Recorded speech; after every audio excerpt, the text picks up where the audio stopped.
এই দুনিয়াতে বহুত মস্তিষ্কহীন বোকাচোদা আছে যাদের মাথায় মস্তিষ্কের বদলে গোবর দিয়ে ভরা থাকে, কারণ এদের মস্তিষ্ক জন্মগতভাবে এদের প্রকৃতিতে।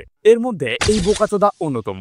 আমি জানি না এই ধৈঞ্চাটা কে, ইয়ামাহার ধৈঞ্চা ছাড়া এর কাজই বা কি? কারণ এই বোকাচোদা বলে যে অ্যাকচুয়ালি ইয়ামাহা বাইকের দাম বেশি, এটা তারা অন্যান্য ব্র্যান্ডগুলা এই হেটারদের মাথায় ঢুকাই দিছে। না রে দালালের বাচ্চা, ইয়ামাহার বাইকের দাম বেশি কিনা হিসাব করতে জানলে ছোট বাচ্চারাও সেটা বলে দিতে পারবে, কিন্তু তুই কোনোদিনও বলতে পারবি না, কারণ তোর মাথায় মস্তিষ্কই নাই। তাছাড়া এই আরো বলে ইয়ামাহা সকলের জন্য না, ইয়ামাহা অ্যাটলিস্ট একটা ক্লাসের জন্য। তাহলে তোর বাপে এত ফেক রিয়েক্ট এবং মার্কেটিং এর জন্য পার্মানেন্ট দালাল পালেকে?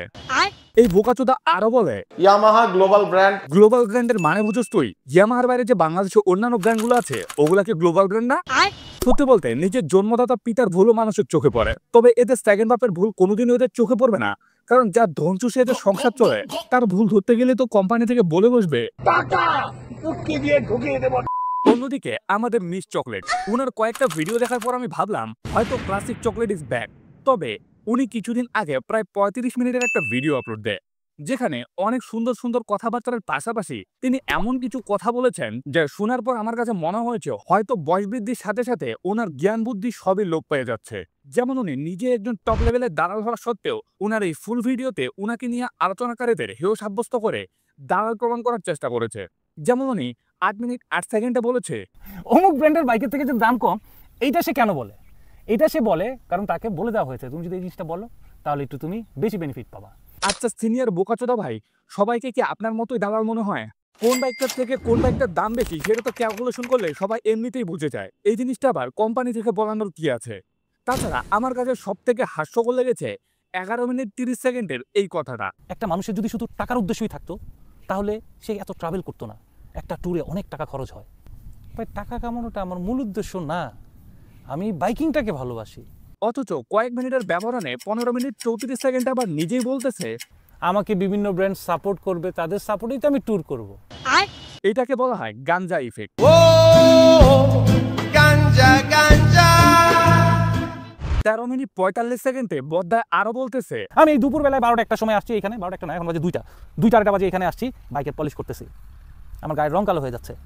একজন বিজনেসম্যান, একজন ইউটিউব কন্টেন্ট ক্রিয়েটর, সে কিন্তু নিজের সৌন্দর্য নিয়ে অনেক বেশি চিন্তা থাকে। আমি এতটাই বাইক ভালোবাসি, আমার সৌন্দর্য থেকেও আমি এই রোদে দাঁড়িয়ে আমার বাইকটাকে সুন্দর করার বিষয়ে আমি অনেক বেশি সিরিয়াস। কেন আপনি কি ফকিরনি? আপনার ঘর বাড়ি নাই? সঠিক উত্তরটা হচ্ছে উনি একজন প্রকৃত বাইক প্রেমী হতেই পারে, তবে দুপুর 2টায় এই রোদের মধ্যে উনি বাইক ওয়াশ করতেছে কারণ এটা একটা স্পন্সর ভিডিও ছিল। যেমন ক্লু নাম্বার 1, উনি চাইলে এই বাইকটা ছায়ার মধ্যে পলিশ করাতে পারতো, কিন্তু করে নাই, কারণ যারা বাইক পলিশ করায় তারা খুব ভালোভাবে জানে পলিশ করানোর পর বাইকটা রোদের মধ্যে দেখতে কেমন লাগে আর ছায়ার মধ্যে দেখতে কেমন লাগে। ক্লু নাম্বার 2, কোনো কন্টেন্ট ক্রিয়েটর স্পন্সর ছাড়া কোনো প্রোডাক্টের নাম সহ এইভাবে সিনেমেটিক শট কোনো দিনও দিবে না, কারণ একদিন পরে হোক অথবা 1 বছর পর সেই কোম্পানি যদি প্রতারণা করে তার দায়ভার তাকেই নিতে হবে, এমনকি পুলিশের ঝামেলাও হতে পারে। আর এই জন্য কোনো পণ্য স্পন্সর না হলে কম বেশি সবাই সেটা নিজেই বলে দেয়।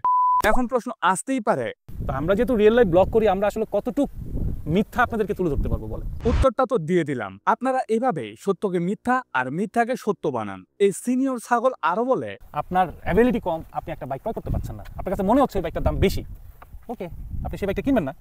আপনি কেন এত হাহাকার উল্লাস কান্নাকাটি করতেছেন? কেন করতেছেন জানেন?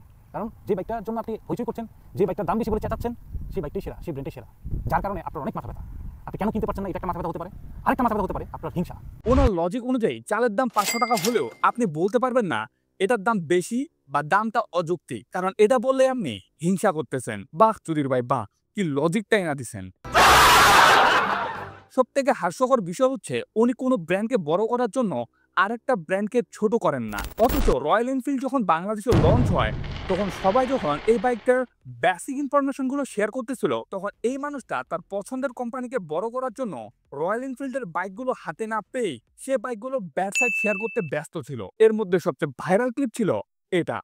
কিন্তু ভাই যদি সেই আশানুরূপ ফলটা না পান তাহলে কিন্তু বুকিং ক্যান্সেল করারও সিস্টেম আছে, আপনারা বুকিং ক্যান্সেল করতে পারবেন। আর যারা নিয়ে নেবেন কোনো সমস্যা নাই, সেকেন্ড হ্যান্ড বাইকের শোরুমগুলোর সাথে পরিচয় রাখেন, সম্পর্ক রাখেন, আপনাদের সেই সম্পর্ক আপনাদেরকে কাজে দিবে।